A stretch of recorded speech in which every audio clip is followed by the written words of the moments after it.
Buenas tardes, bienvenidos a Geopolinómicos, vuestra tertulia de geopolítica, que como sabéis, hacemos desde una ubicación desconocida del hemisferio norte. Y hoy además tenemos invitado, catedrático de Química Inorgánica, Félix Zamora. Muchas gracias por estar con nosotros. Gracias a vosotros. Vamos a empezar, como siempre, hablando de las noticias geopolíticas. Por supuesto, tenemos a los otros dos mosqueteros. Hoy tenemos aquí el D'Artagnan, lo hemos secuestrado.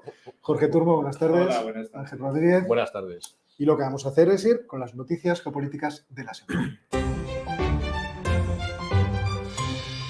La siguiente noticia de la que os quería hablar es la prisión e inhabilitación que un juzgado turco ha hecho del mayor opositor que tiene Erdogan en Turquía, que es el alcalde de Estambul, Ekrem İmamoğlu, que podía, ahora que está la aceptación y la popularidad de Erdogan está a la baja, luego hablaremos en extenso de ello, pues era uno de los personajes que podía hacerle sombra. Bueno, pues se lo quita de en medio Erdogan a través de este procedimiento que ha empezado por acusaciones de que insultó a funcionarios públicos durante el discurso de victoria en las elecciones locales de 2019. Y otro tema que creo que es especialmente importante es la inversión que va a hacer China en semiconductores por valor de 144.000 millones de dólares, tanto en préstamos como en subvenciones, como en incentivos a la empresa, a la industria de semiconductores, para tratar de competir en un entorno que se le ha vuelto adverso por la ley de semiconductores de los Estados Unidos. ¿Es mucho dinero 144.000 millones de dólares? Vamos a ver. Samsung. Para mí sí. Bueno, no lo sé. Y para España no es poco. Por eso minucia, pero Samsung va a invertir 200.000 millones de dólares en su factoría de Texas en los próximos 5 años. Así que para que lo pongáis un poco en contexto. Solo Samsung. Solo Samsung. De TSMC y del resto no hablamos. No, pero vamos a ver, o sea, que lo he buscado rápido, o sea, no he hecho una gran exploración del problema, entonces me he quedado en eso. Y ahora, si os parece, habiendo visto estas noticias, ¿os queréis que...? Sí, entramos con una noticia que está relacionada con lo que nos va a explicar Félix ahora mismo.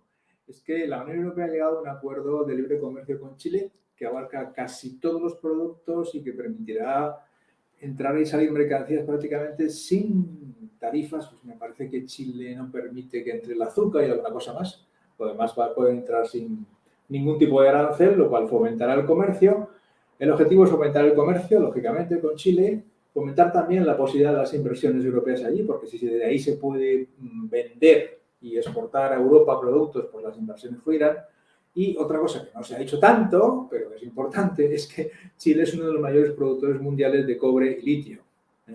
Minerales estratégicos que son de los que ahora Félix nos va a hablar. O sea que, ¿cuál es el objetivo general del tratado? Pues, en fin, desde el punto de vista chileno está claro, se le abre un mercado muy amplio, sobre todo en determinados productos y sobre todo de cara al futuro. Desde el punto de vista europeo parece que más bien los tiros van por ahí.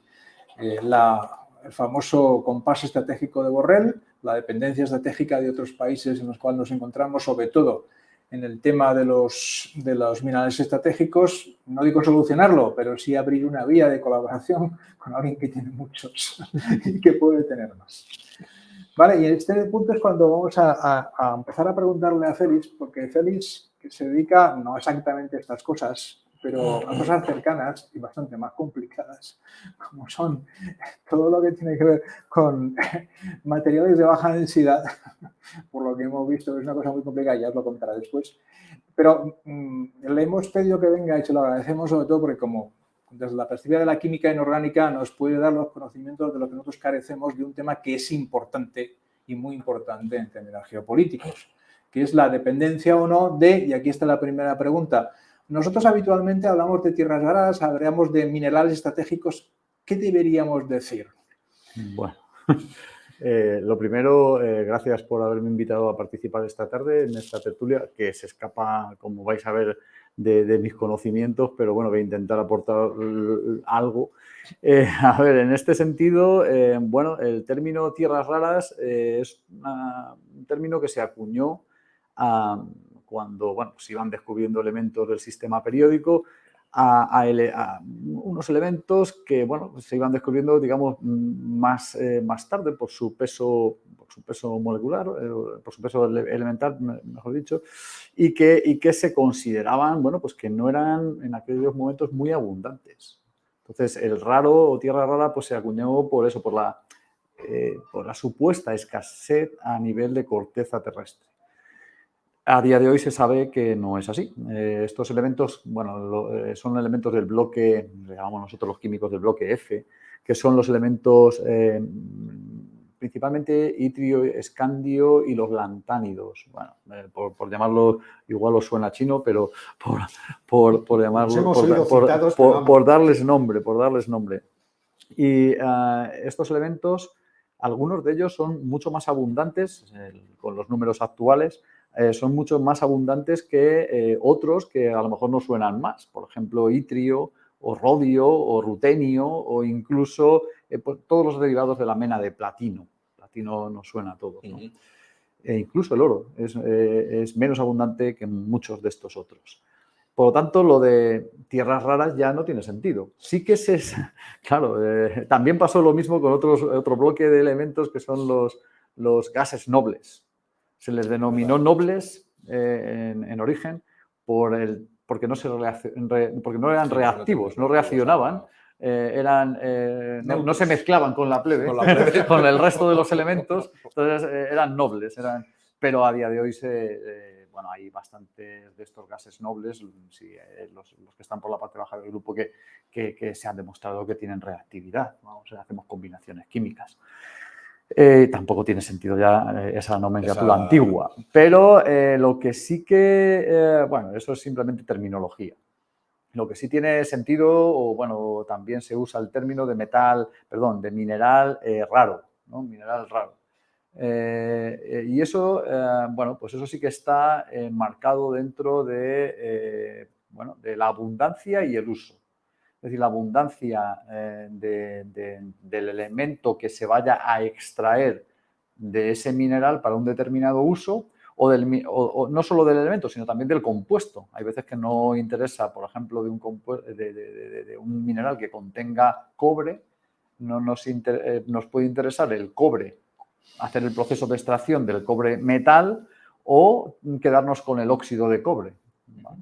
Si es el caso, para un determinado uso. Entonces, puede ser tanto del elemento como del compuesto que vayamos a darle posteriormente uso.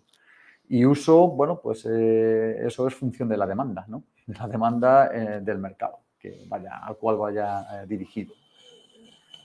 Pues esa es un poquito la diferencia a día de hoy, que es muy, bueno, yo creo que lo que tiene sentido es hablar eso de mineral raro, más que de tierra rara.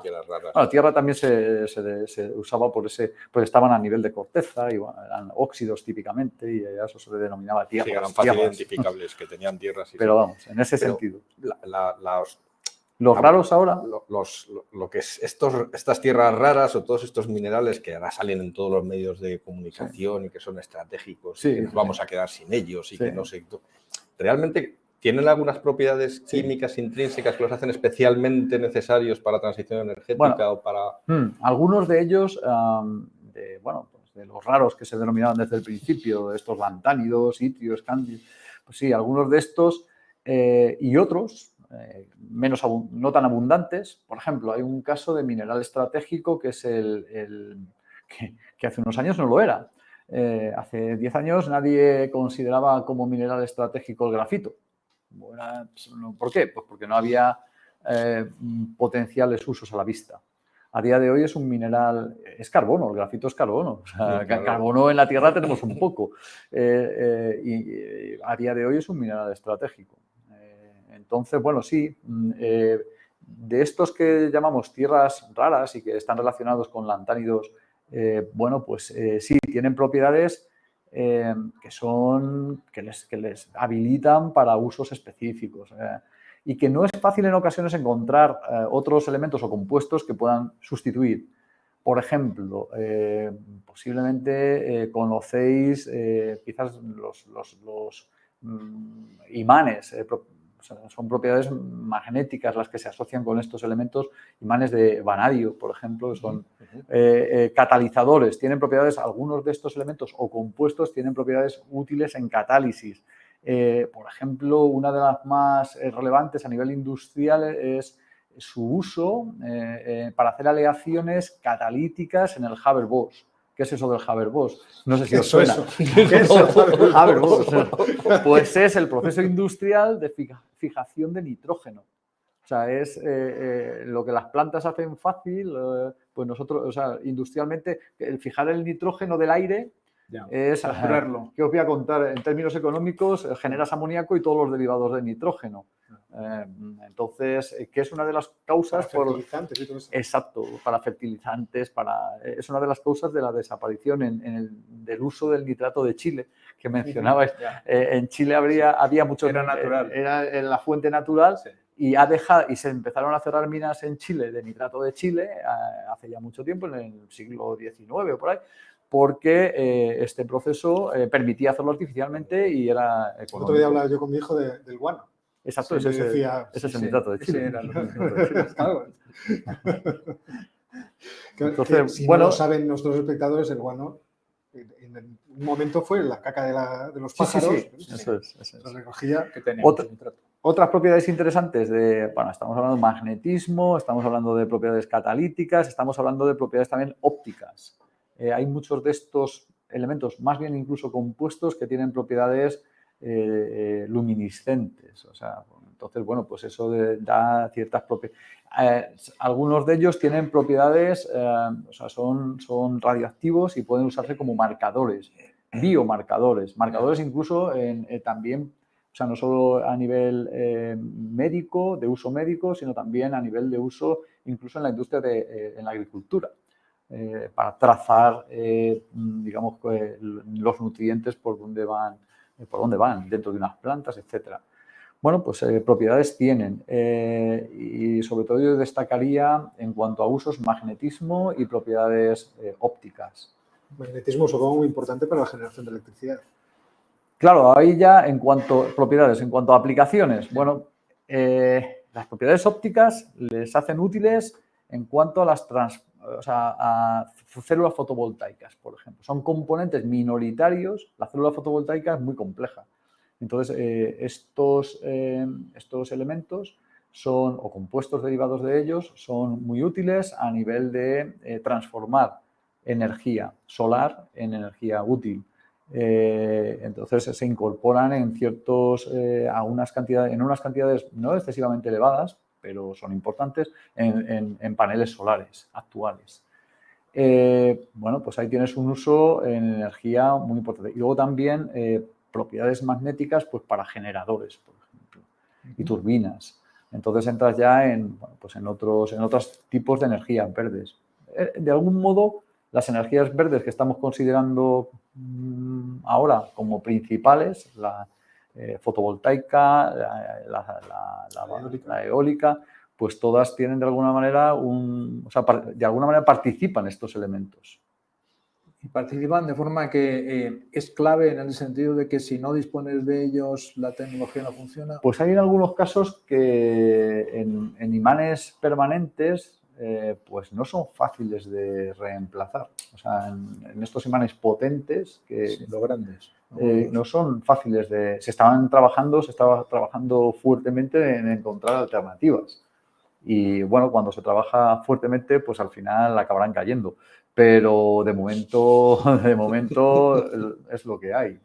Es lo que hay. Entonces, bueno, pues cuesta reemplazarlo. ¿Realmente su distribución es tan caprichosa? Vamos a decirlo pues geográficamente. parece que sí. Parece que sí. Sí, parece que están localizados donde están. Es decir, principalmente, pues eso sabéis ya vosotros más que yo, en China, en sitios que son estratégicos y difíciles, ¿no?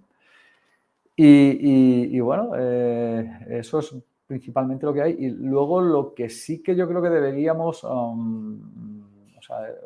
esto es, digamos, la parte de propiedades, aplicaciones, pero luego tienes la parte que habéis mencionado también relacionado con Chile, la parte de extracción, ¿no? De cómo vamos a la mina, extraemos... Sí. Bueno, ahí se está, por ejemplo, en Chile. Este verano estuve en Antofagasta, por la zona trabajando en la Universidad de Antofagasta, y tuve la oportunidad de visitar pues toda la parte de arriba de Antofagasta, que principalmente es donde se localizan unas de las principales partes mineras del país.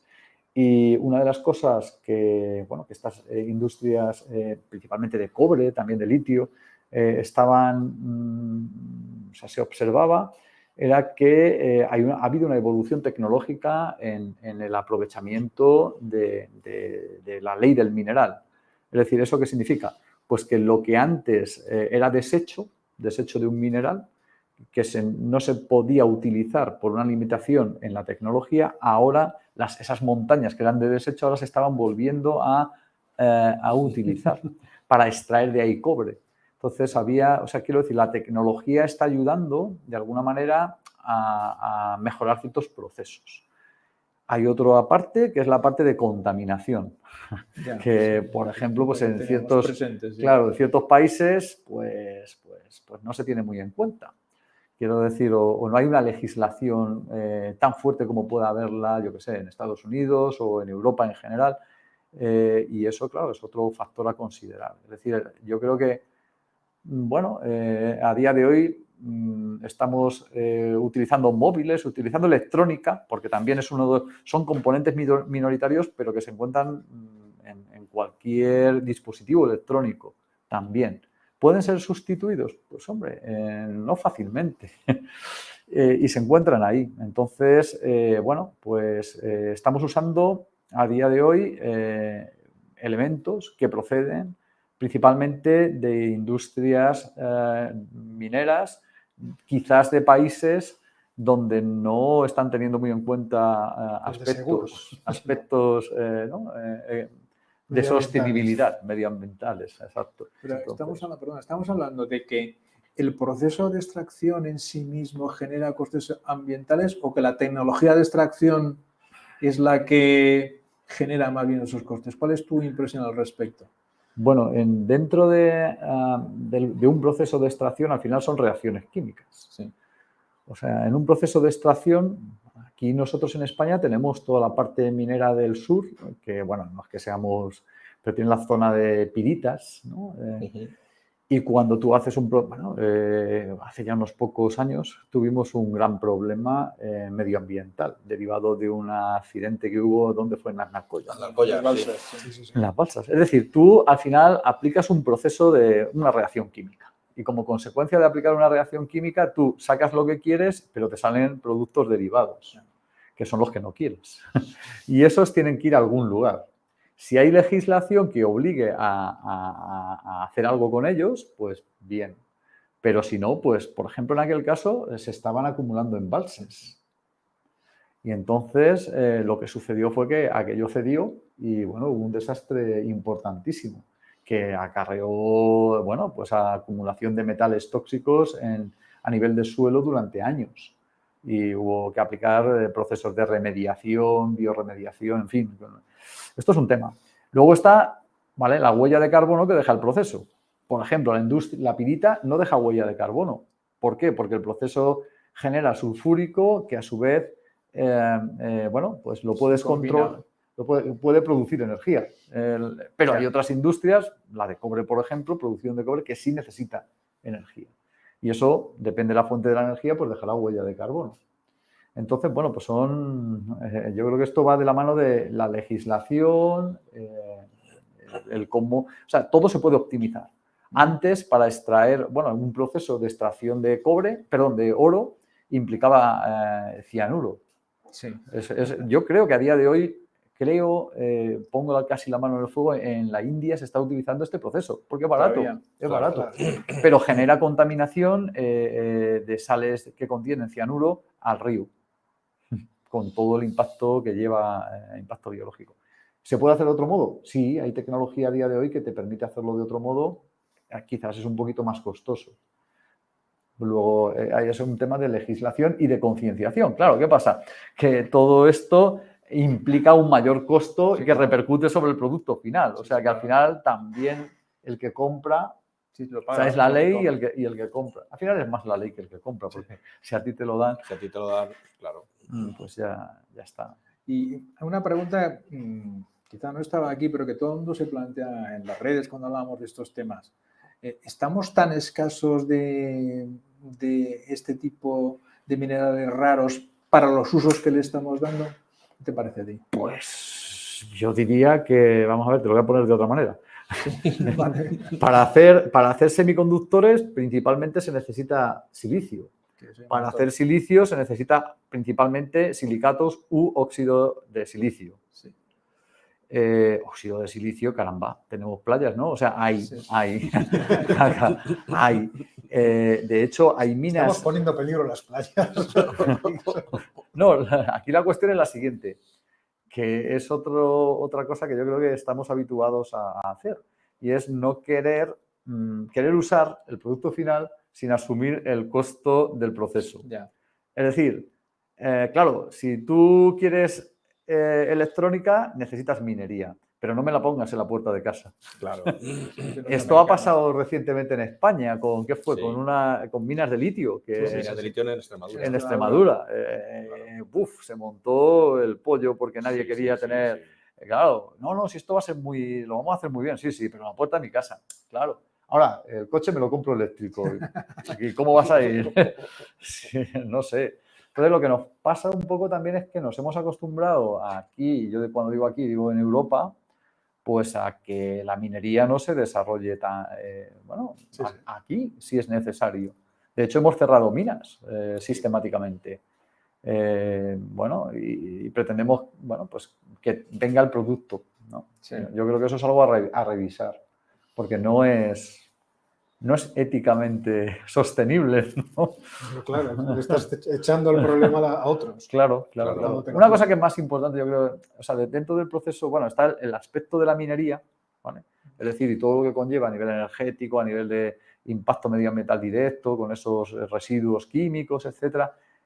Pero hay otros dos asuntos que derivan del producto que tú generas, que son, el tratamiento del producto, ¿no? O sea, si tú haces un móvil, vale, podemos recuperar de aquí las cosas que hemos metido, es decir, sacar los metales que sean estos que hablamos, no raros o el oro, bueno, se puede. De hecho, hay legislación y hay posibilidades de hacerlo aquí y en cualquier sitio.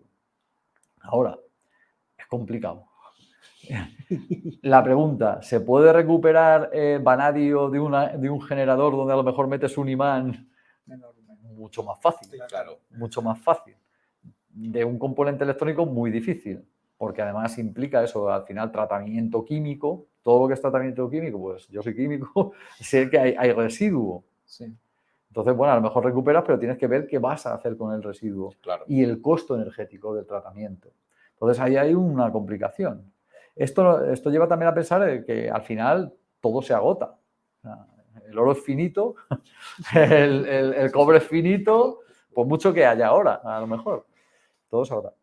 Una clave quizás sería legislar sobre el producto que tú vas a usar. Es decir, en aspectos de posterior reciclado, pero también de reparación. O sea, estamos habituados básicamente a que se te rompe se te degrada la batería del móvil y antes yo lo abría y la cambiaba. Ahora, ábrelo. Ábrelo. Dice, tengo que ir a alguien que me lo abra o tal. Bueno, yo incluso me animo a abrirlo. Pero tengo que ir a alguien que me lo abra, al cerrarlo ya empieza a ser alguien que me lo abra tal y al final empiezas a evaluar la mano de obra que te sale mucho más caro que la pieza que sale carísima. O sea, no hay un diseño ad hoc para hacer una reparación e incluso una actualización. O sea, porque lo que estamos es, lo tiramos. Tiro el móvil, se te rompe un televisor. ¿Quién ha arreglado hoy un televisor en casa? Nadie. Volviendo, solo una cuestión, volviendo al tema del apellido raro que se le ha puesto a estos elementos. Es verdad que todo el mundo, cuando habla de este tipo de componentes, de minerales, está hablando de un cuello de botella. Existe un cuello de botella y la tecnología que puede producir cualquier país en el mundo depende de ese cuello de botella. A tal punto que unos países pueden hacer la Pascua a otros, limitándoles el acceso. ¿Hasta qué punto la investigación puede romper esos cuellos de botella abriendo? Es verdad, supongo que otros nuevos, pero... Bueno, en principio, la mayor parte de las investigaciones en ese sentido se centran en el uso, en reemplazar elementos escasos por elementos abundantes. En ese sentido, qué sé yo, si hablamos, por ejemplo, de emisión, ciertas tierras raras tienen esa propiedad y tienen una aplicación en células fotovoltaicas, por ejemplo. Pues se están buscando el reemplazar esos compuestos por compuestos que necesiten, que se basen solamente en elementos abundantes. Entonces, hombre, ¿puede haber un cuello de botella? Bueno, pues mucho más difícil, porque si el elemento está distribuido, o sea, no tan estratégicamente, pues bueno. Insisto, claro, en tanto y cuanto estemos dispuestos a poner una industria minera a la puerta. Si no... Claro. No, pero es verdad que en estos temas parece una exageración en los medios de comunicación. El otro día lo veíamos con el experimento de fusión nuclear, que parecía que ya íbamos a tener un sol en casa. Ponga usted un sol en casa. Un solete. Entonces parece que cuando hablamos también de estas tierras raras... Yo lo primero que dije cuando me enteré de ese experimento y de quién iba a lanzarlo, porque hubo mucha expectación, que en Estados Unidos quién lo iba a comunicar a los medios, etcétera, etcétera, yo lo primero que pensé es... Aquí nos la quieren meter doblada. Esta gente, esto es una estrategia, yo fíjate, soy químico, pensé en una estrategia económica. Sí, yo también lo pensé. Hombre, ya, pero tú es más normal. De hecho, estaba en televisión y me lo preguntaron. ¡Milagro! Yo, ¿Ah, sí? Yo no soy científico, pero... Y luego, me imagino que lo sabéis, resulta que consume. O sea, la cuestión es que tú tienes 129 láseres apuntando a 1 centímetro cúbico, tal. Entonces, irradias con una energía que la puedes calcular, la energía de irradiación, y lo que se desprende en el proceso te da un beneficio energético, un balance energético positivo. Vale, bien. Pero es que para producir la cantidad de... O sea, para del suministro de los láseres es 300 veces superior a la que produces. Bueno, pues vale. O sea, habrá que poner una central nuclear al lado del experimento y entonces utilizar la energía nuclear. La propaganda esta es energía limpia, es invisible, o sea, es imposible. Con esto es imposible. Pero no se habla de muchas más cosas. O sea, tú de ahí tiene que ser un balance energético muy positivo porque de ahí tienes que transferir esa energía a otro dispositivo y hay un proceso de transferencia de energía que baja. Que baja, claro. Y luego o sea, que es bueno, bien. Yo creo que yo me inclino que era un intento de, bueno, podemos hacer otras cosas que no se fíen aquellos que tienen ahora vamos a insuflar optimismo en el público. O sea, ahora que tenemos un problema energético terrible, vamos a... Aquí estamos los americanos que venimos a salvar el mundo. Exactamente, totalmente. Sí. Bueno, la cuestión que está relacionada con esto, porque ya la has tratado más o menos, estamos, digamos, extrayendo los minerales raros que necesitamos, los extraímos fuera de las fronteras y también luego cuando hemos usado aquello lo mandamos fuera de las fronteras. ¿Eso cómo se come? Pues como el cereal. A mí lo del cereal no deja de sorprenderme, pero esto es básicamente lo mismo, ¿no? O sea, yo no sé, yo he crecido entre cereales y ahora resulta que somos el principal importador de cereal de Ucrania. Pues no sé, parecido, ¿no? O sea, yo lo que creo es que realmente lo que hemos comentado es fundamental. Es decir, tenemos que ser conscientes de que si queremos tener ciertos dispositivos, si queremos hacer energía verde, pues tenemos que tener una minería. Hay que pensar dónde queremos tener esa minería. Al lado de casa. Claro, bueno, es posible, ¿no? Hay que tenerla en algún lugar. Claro, la minería habrá que desarrollarla convenientemente. Será más costosa. Claro. Quizás no podemos pagar por un móvil lo que estamos pagando y hay que pagar 10 veces más. Sí. Por lo tanto, habrá que diseñar el móvil de una determinada manera, que no vayamos a lo que vamos, sino justo al revés. O sea, antes podíamos cambiar la batería y ahora no. Pues tenemos que obligar a que se diseñen de una determinada manera. O sea, igual que hay una ISO o que hay un marcado EC, que ese marcado EC pues evolucione en esta dirección de sostenibilidad que tanto están diciendo. Pero que no se me rompa la lavadora, como me pasó recientemente, y tenga que, por un punto de soldadura, pues la tengas que cambiar. O sea, digas, no puedo poner un punto de soldadura porque es una locura, me sale como igual que una nueva. No puede ser. O A mí me la traen el lunes, un programa muy parecido. No sé, ahí yo con mi hijo la desmonté entera. Y sabía, Bueno, sí. No, yo no doy nada por... Antes de desecharlo, o sea, lo lucho. Porque soy creyente de que hay que intentar reparar. Y además tengo no un buen ayudante. Yo le ayudo a él, soy ayudante y intentamos ahí recuperar. Pero es que hay veces que lo ponen tan difícil que dices, bueno, es que ya me rindo. Te llamas al técnico y dices, bueno, es que me cuesta ir a verte, me cuesta tanto. Si me dices eso va a ser que tienes que cambiar el este. Y tú lo desmontas y dices, oye, pues ese es solamente el eje que se le ha ido una piececita. Y echas la cuenta y dices, pues es que me sale por una nueva. Félix, cambiando de tema. Tu investigación en concreto. El departamento, ¿cómo era? Materiales de baja dimensionalidad. De baja dimensionalidad. Eso es. ¿Eso qué es exactamente? No, yo hago nanociencias, o sea, hago nanomateriales, materiales de tamaño nanométrico. Quizás, lo voy a poner de los más comunes, y has dicho antes por ahí en las noticias Samsung, pues de los más comunes es grafeno, quizás os suena grafeno, ¿no? Sí, claro. Igual habéis hablado aquí porque es pero con total ignorancia. No, hemos mencionado hace un momento el grafito. Sí, el grafito claro, es un paquete de folios, grafito estructuralmente. Tú, si miras la estructura, es un paquete de folios y el grafeno es un folio del paquete de folios. Básicamente es eso. O sea, los átomos de carbono estarían en el folio con una estructura tipo panal de abeja, hexagonal, y debajo tienes el otro folio y el otro folio. Si pones el paquete de folios, grafito. Si sacas uno o pocos, grafeno. Y las propiedades cambian. Esa es la gracia del asunto. O sea, yo lo que intento en la investigación es cambiar las propiedades de los materiales grandes, lo llamamos nosotros en volumen, grandes, haciendo nanoestructuración, o sea, reduciendo su escala. ¿Vale? Entonces, de ese modo, bueno, pues aparecen propiedades nuevas, algunas de ellas denominamos exóticas. y eso, exóticas, bueno, pues que aparecen propiedades físicas inesperadas o propiedades incluso también químicas inesperadas, difíciles de obtener por otros caminos, ¿no? Porque el grafeno recuerdo haber leído, pues seguro que es una barbaridad lo que voy a decir, pero recuerdo que la expectativa que tenía era aplicaciones muy importantes en la tecnología aeroespacial, ¿no? Para aviones y A ver, es un material que tiene un número importante de propiedades físicas interesantes. Por ejemplo, tiene propiedades mecánicas, es un material de excelentes propiedades mecánicas.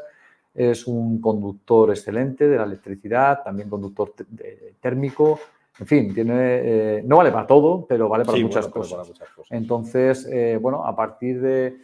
Lo que pasa es que todo lo que es la investigación para trasladarla a aplicaciones, el recorrido, generas mucha expectación si los medios, y ahora hay muchos medios, lo mueven, y hay veces que interesa mover las cosas, pero luego el recorrido es el que es. O sea, y es complicado acelerar los procesos que te llevan del laboratorio a una aplicación.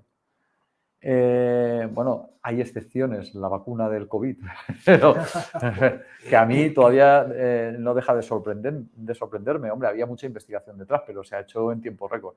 Pero normalmente Samsung ha invertido muchísimos millones de dólares, no sabría decirte el número, pero cientos de millones de dólares, incluso más, en intentar producir grafeno para hacer un proceso industrial de fabricación de pantallas flexibles. Y no estoy seguro, o sea, esto lleva ya más de 6 años, había publicados vídeos con prototipos de dispositivos y tal que funcionaban y tal, y yo creo que todavía no lo han resuelto, porque es complicado. Claro, complicado. Entonces, yo me dedico en mis ratos de ocio a hacer cosas, con ese tipo de nanoestructurar materiales de distintos tipos. O sea, nos lo pasamos bien. Y ponemos también interés no solo en hacerlo a nivel laboratorio, sino en generar empresa. Hemos generado empresas. O sea, yo llevo ya 10 años casi con una empresa centrada en grafeno. Y hemos generado otras que obviamente han salido y han muerto. Spin-offs de aquí, de la universidad, que han salido y que han muerto. Algunas estamos intentando reflotarlas. Pero, o sea, quiero decir, hacemos investigación, pero también colaboramos con empresas e intentamos, de algún modo, buscar una vía de canalización de la investigación de esos materiales hacia algo tangible, ¿no? Tangible. Sí, a mí me gustaría ver algo, ¿no? De lo que hacemos. No, y esto motiva también mucho a los estudiantes. Motiva mucho a los estudiantes porque, hombre, la investigación es muy bonita, o sea, y es suficiente, sin duda. Y hay que hacer investigación que no tenga esto. O sea, investigación fundamental. Sí misma, claro. Porque luego vienen el hombre este, ¿cómo se llama? El Juanes. El Juanes no le hacía a nadie caso, vamos, se había jubilado. Sí. Y ya se ha convertido de la noche a la mañana en la principal bandera de España en la lucha contra el COVID. El hombre le decían, ¿pero qué haces estudiando ese virus? Pero si eso no tiene ninguna utilidad. Y se había jubilado. Y de repente es el tío que más sabe de... Y seguimos coincidiendo con él de vez en cuando comiendo en la Plaza Mayor. O sea, sigue yendo a comer allí. Me da ganas a veces de acercarme y saludarle y decir, por Dios. Si no, pues hazlo porque seguro que... Muchas veces olvidamos la cantidad de talento que hay de estos edificios. Sí, es muchísima. Bueno, y los que se nos han ido. Sí, sí. Muchos que se nos han ido. Sí, no digo al otro barrio, sino, quiero decir al otro lado del charco, generalmente. Pero tenemos intención de irlos trayendo aquí. Sí, Oye, yo quiero traer a mi cuñado, muchas veces lo he dicho, que es el responsable teórico del computador cuántico de Google. Dice, es otro que no le dieron una Ramón y Cajal y se tuvo que ir. Se tuvo que ir a otro sitio. Pues es una forma de pérdida económica, de balance económico. Supongo que gracias a vuestras investigaciones pueden tener el computador cuántico. Porque creo que era un cacharro de Naobium, el microprocesador. Está... ¿Qué mineral era eso? ¿El Naobium? Creo que sí. No sé. Bueno, que puede estar a temperaturas imposibles y tiene unas propiedades de conductividad increíbles. Sí, sí. Pues nada, a ver si lo captamos de vuelta. No sé yo. Pues estaría bien. Oye, Félix, pues muchísimas gracias. La verdad es que ha sido súper interesante. Gracias a vosotros. Tenerte aquí. Y como nuestra intención es traer más gente de la universidad, para que pase por aquí y vayamos contando cosas que además tienen claramente relación con la realidad y con... Me ha encantado conocer vuestro trabajo y vamos, sois unos fenómenos. Somos otros que se divierten. Exacto. Hombre, yo creo que es la principal motivación. Sí, la principal motivación de nuestro trabajo es, si no, hay que pasárselo bien. Bueno, pues, si os parece, ahora pasamos a ver noticias. Sí, seguimos con noticias. Seguimos con noticias. Y despedimos por otra vía. Pues tenemos noticias en general, yo creo que divertidas también. Vamos a ver. Esto de que encuentren a una vicepresidenta del Parlamento Europeo con... me parece que tenía 150.000 euros en efectivo en su casa y le encuentran a su padre saliendo de un conocidísimo hotel de Bruselas, de una zona que yo conozco bastante bien, de la Plaza de Jordán, con una maleta que creo que llevaba 250.000 euros en billetes, pues en fin, es una noticia interesante. La cosa es más complicada porque es el desprestigio de las instituciones europeas lo que está ahora mismo en juego. Gracias, hasta luego. Y parece que la cosa va escalando, ese es el problema. Y los que vienen después de Qatar, pues son los marroquíes, al parecer, no está muy claro todavía, pero lo que es más grave, porque he estado esta mañana leyendo un político, el quién, es que hay dos fundaciones, dos think tanks con sede en Bruselas, liderados por uno de los detenidos, que a su vez ha sido ex parlamentario europeo, y parece ser que son una tapadera para este tipo de operaciones. Digo parece ser porque no está demostrado, pero entre los patronos está, tú te acordarás, Jorge, Emma Bonino, que fue una conocidísima ministra de Exteriores, y estaba también Federica Mogherini, que fue la última vicepresidenta, que está borrelada en su puesto, que también era una estrella emergente en la política europea, y también es que Mogherini ha dimitido inmediatamente del patronato, pero Emma Bonino está. Entonces, por eso apuntaba Metsola que la cosa podría ir o podría escalar más. Entonces, habrá que seguirlo. La siguiente noticia también es muy divertida. Ya me está dando un poco de pena el pobre Vladimir, porque este año se ha quedado sin, se ha quedado sin fiesta, porque todos los años, no sé si lo sabéis, hacía una fiesta con la prensa. Es copia casi de la que hace de la reunión anual que tiene el presidente de Estados Unidos con la prensa. Lo que pasa es que el presidente de Estados Unidos solo se una cena y luego unas cuantas preguntas y no se alargan el tiempo, pero Vladimir lo que hacía era un show con preguntas preparadas, se tiraba hablando horas y horas y horas como los buenos autócratas. Y este año, sin dar más explicaciones, porque desde luego no lo ha dicho, el Kremlin ha dejado de entender que no va a haber festival de fin de año con Vladimir, así que nos vamos a perder la fiesta. Y luego lo último, pues las peleas europeas que traigo siempre, pues que bueno, pues tienen su interés. Pues antes de anoche le congelaron, en una reunión a altas horas de la mañana, le congelaron a Hungría otros 6.350 millones de euros del presupuesto de la Unión Europea, porque Orbán sigue machacando con bloquear la ayuda a Ucrania, y esta mañana se ha desmarcado Polonia, que también bloquea la reforma del impuesto de sociedades, la ayuda a Ucrania, el cap al gas, porque fundamentalmente no está de acuerdo con las sanciones que le ha puesto la Comisión también para congelarle una serie de fondos que tenían pendiente de recibir a cuenta de la reforma del Estado de Derecho. Entonces, mi sospecha es que están tratando de negociar algo, no sé en qué, porque los principales interesados en que salga la ayuda de la Unión Europea para Ucrania son los propios polacos. O sea que no creo que todas estas escenificaciones en realidad son a que necesitan sacar algo y entonces han dicho bloqueamos y luego ya veremos por dónde sacamos. Y yo por mi parte,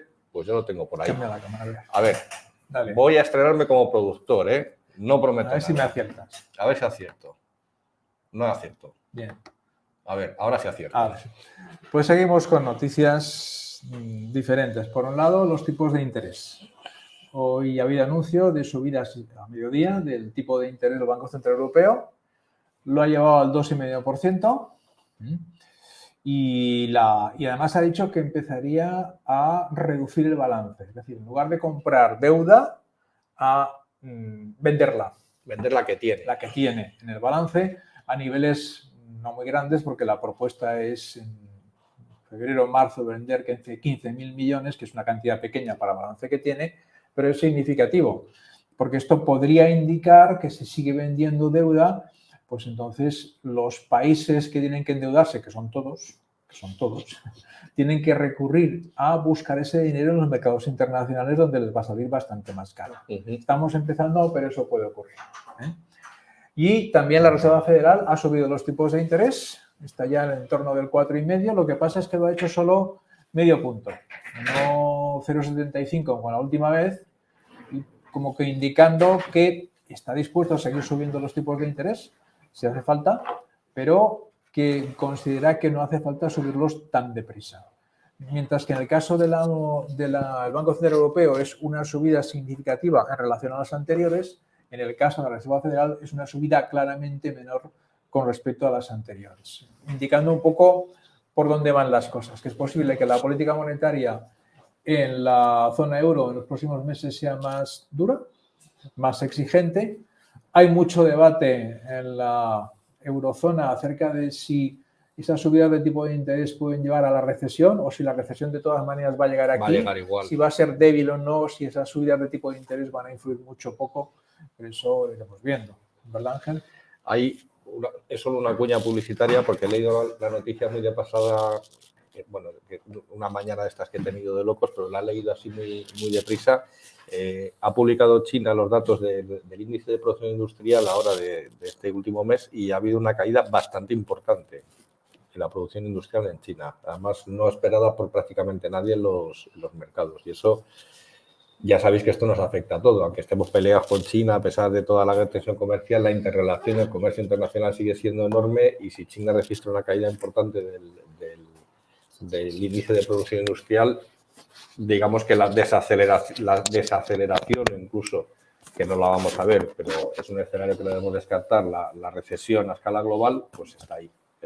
Aparte, por supuesto, lo que decía Jorge de lo que pueda pasar en la zona euro, que yo me temo que sí que vamos a entrar. No va a ser, a lo mejor no va a ser muy larga, pero sí que desde luego podríamos entrar este invierno en un periodo recesivo. Menos España. Menos España, que están diciendo que vamos a subir un Oscar, 1,3%. Me has recordado a un presidente del gobierno que decía lo de España va bien. España va bien. España va bien. Hasta que todo se caiga, España va bien. Hasta que nos caigamos, Cuando se caiga será culpa de la oposición. Claro, a ver, lógicamente. Vale, más noticias. Hay que volver a Perú como sabéis, jueves pasado, bueno, el miércoles os contó Óscar en directo el discurso de Pedro Castillo que acabó con su destitución, porque no me hicieron ni puñetero caso. El Congreso decidió seguir adelante con la sesión. Era una sesión en la cual no lo iban a echar, muy probablemente, porque no tenía los votos, pero después del discurso de Pedro Castillo ya la decisión cambió, casi todo el mundo votó a favor de echarlo. Lo malo esto es que una vez que se le ha echado y está encausado, es posible que lo mantengan como 15 meses encausado y encerrado. Eso ha provocado un enfrentamiento popular, muchas manifestaciones, sobre todo en las zonas indígenas, que es de donde es Castillo, y en el sur, no tanto en el norte. La presidenta Dina Boluarte en principio pensaba poner en marcha un gobierno de unidad nacional para recuperar, digamos, la unidad, los valores comunes y trabajar y extenderse hasta las elecciones del año 26. Ahora ya dice que las del 24 que se pueden adelantar a finales del 23 y a lo mejor la presión de la calle la lleva a convocar elecciones inmediatamente. Para empezar, el Ministerio de Interior ha decretado el estado de emergencia en todo el país y la cosa pinta... Es que la cosa se pinta muy mal. Pinta muy, muy mal.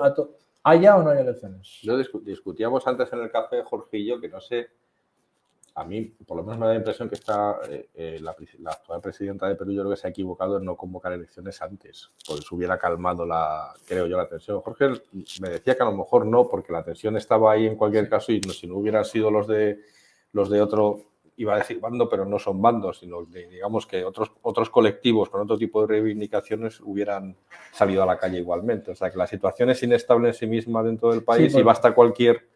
Acordaos, hace 2 o 3 meses hubo manifestaciones bastante grandes en Lima y las ciudades del norte contra Pedro Castillo, por corrupción, etcétera, etcétera, y pidiendo que dimitiese. No lo hizo. Ahora hay manifestaciones a favor de Pedro Castillo que está encausado, diciendo que eso ha sido un golpe de Estado del Congreso, que Pedro Castillo es el presidente legítimo.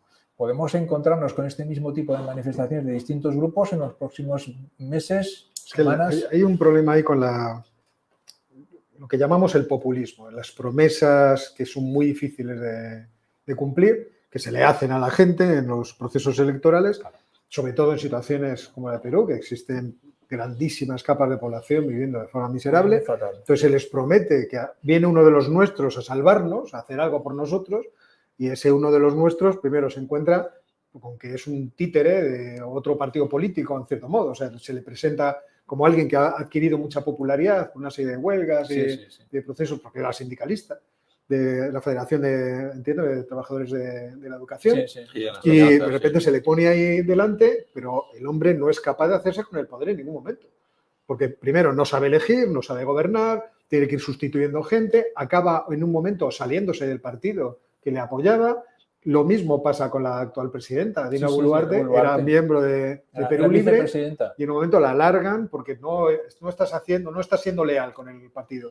Entonces descubres que el Parlamento además está muy fraccionado, que casi son más los opositores al gobierno de Pedro Castillo que los que le defienden. Y eso va cambiando. La situación es una situación dependiendo de qué se esté votando. Porque en la primera vuelta, ¿cuánto consiguió? Un 18% de los votos, y en la segunda el 54%, me parece que fue. Fujimori y él obtuvieron en torno al 21-22, exacto, y el siguiente obtuvo el 19%. Un escenario de fraccionamiento muy grande. Como tenían que pasar 2. Y entonces, claro, de repente se produce esta situación en la que, de forma sorprendente, los mecanismos democráticos funcionan, en el sentido de, mire, usted sale a hacer un discurso de que se cierra el Congreso y pongo el estado de emergencia y voy a hacer una...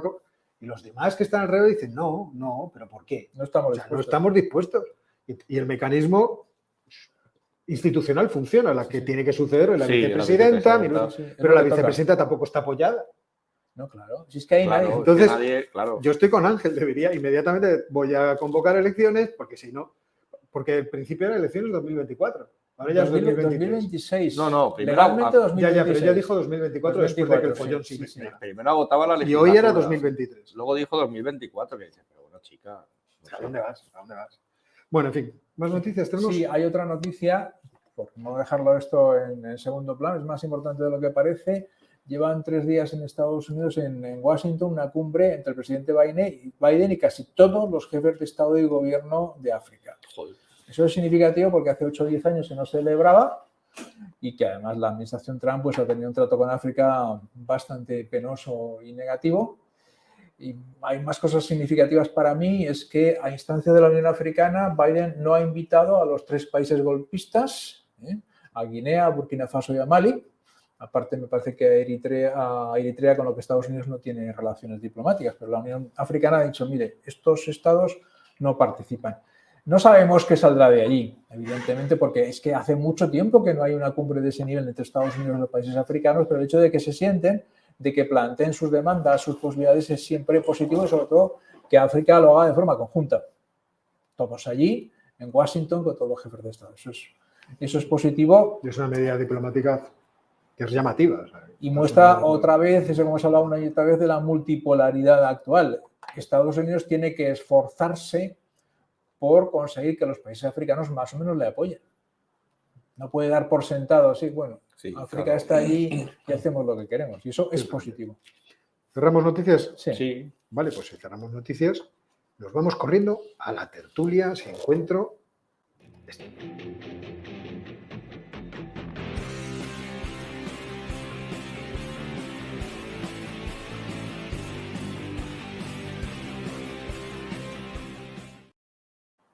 Bueno, ¿y quién abre fuego?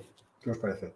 El que mejor lo lleve, porque yo como lo llevo muy mal, mejor para el final. Tú para el final. Ángel es el que más cosas sabe. Vale, pues venga, Ángel. Hombre, saber no creo, vamos pero a hablar bueno, que he puesto más fotos. Estrictamente, ¿de qué vamos a hablar? Ay, esta mañana he cometido un grave error, que ha sido ver el noticiario geopolítico de Óscar, y entonces me va a hacer en la introducción al tema. El tema es que los turcos están presumiendo, y además están presumiendo de forma bastante, como diría un antiguo presidente del Atlético de Madrid, de forma ostentoria, están presumiendo que tienen unos misiles nuevos que son la caña. Pero le voy a dejar a Óscar hacer, digamos, la dramatización de las declaraciones de Erdogan, porque lo ha hecho maravillosamente. No, pero me lo tengo que buscar. Bueno, esto es un atraco. Señores. Iba en el tren y me estaba riendo, me empezó hasta a mirar la gente de lo bien que le ha salido. Vamos. No, creo que bien que me ha salido. Bueno, pues mientras lo encuentra, voy poniendo un poco de antecedentes. Y ya sé lo que me dices. Espérate, ahora te lo encuentro. La frase que soltó. Eso fue de ayer, ¿no? Ayer lo solté. Antes de ayer. Ayer o antes de ayer, no me acuerdo. Pero vamos, la situación entre Turquía y Grecia no es nueva. Y de hecho no es nueva y por eso decía Jorge de broma que lo he preparado porque ya lo tengo. A ver, entrañables declaraciones de un aliado de la OTAN a otro. Pronuncias el nombre de nuestro misil Taifún, que significa tifón, y los griegos se asustan. ¿Saben que puede alcanzar Atenas? Y claro que la alcanzará. Si no mantienes la calma, intentas enviar armas a las islas griegas, un país como Turquía, desde luego no va a ir por ahí recogiendo peras. Tiene que hacer algo. Esto es lo que dijo Erdogan. Bueno, dijo algo más. Dijo que esas armas además eran americanas. Dijo esas armas americanas que les dan los americanos a los griegos. Y todo el problema es lo que nos va a contar Ángel. Bueno, pues las islas del Doque de Caneso. Voy a contar varias cosas. Voy a contar el origen, el problema. El origen está en el Paleolítico prácticamente, pero bueno, remontándonos un poco más al presente. Pasamos por la Edad Media, solo recordaros a los que ya no os acordáis de la historia de bachillerato que estamos hablando de Grecia y de Turquía, es decir, del Imperio Bizantino y del Imperio Otomano, no es la Grecia clásica ni muchísimo menos. Y digamos que el detalle que enfada más a los griegos de todo es que Santa Sofía, que era la catedral y la basílica, digamos, central, como una especie, no es exactamente igual, pero sería como el Vaticano para los católicos, pues se la quedaron los otomanos, y no solo se la quedaron los otomanos, sino que Erdogan, creo que antes del verano me parece, ha decidido revocar un estatuto que tenía Santa Sofía desde la revolución de Mustafa Kemal Atatürk, de no utilizarlo para el culto islámico, y ha vuelto otra vez a tener culto. O sea, la pelea viene de ahí, por eso os digo que cuidado con esto. Bien, ya yendo un poquito más para acá, sabéis todos que Grecia estuvo bajo dominación otomana hasta 1823, con esa guerra de liberación, en la cual participó y murió, si no recuerdo mal, Lord Byron, y habrá novelas y libros y todo este tipo de cosas, pero realmente las tensiones actuales vienen de la Primera Guerra Mundial. En la Primera Guerra Mundial, y ahí sí te voy a pedir, Óscar, que me pongas el primer mapa, por favor. El primer mapa Uno con muchos coloritos. Eso. Bueno, pues en la Primera Guerra Mundial, Entre 1919 y 1923 fue un periodo tremendamente convulso en la región. Hubo una guerra entre los dos países y hubo una guerra civil en Turquía, además. Entonces, fijaros, la Grecia liberada vamos a decirlo así, del Imperio Otomano en 1832 es ese área que veis en negro, que se ve que es prácticamente el Peloponeso y poco más que la región norte en azul oscuro, que yo lo tengo aquí en blanco y negro. Todo lo demás han sido incorporaciones posteriores, pero una cosa que yo no sabía, por ejemplo, es que Tesalónica, que ha sido otomana hasta... Un equipo de baloncesto. Un equipo de baloncesto, sí, pero era el lugar de nacimiento de Mustafa Kemal Atatürk. Anda. O sea, eso ya explica muchas cosas de lo que pasó después. Bien, en esa guerra, y ahí viene, digamos, uno de los principales conflictos, los griegos invadieron Jonia, que ahí aparece como Ionia, y Esmirna. Entonces, ahí es donde se produjo los mayores enfrentamientos. Ahí es donde los griegos se quedaron con la mayor parte de las islas del Egeo y a cambio, en el Tratado de Lausana de 1923, lo que se acordó es que Jonia y Esmirna volvía a la República Turca, que ya no era el Imperio Otomano.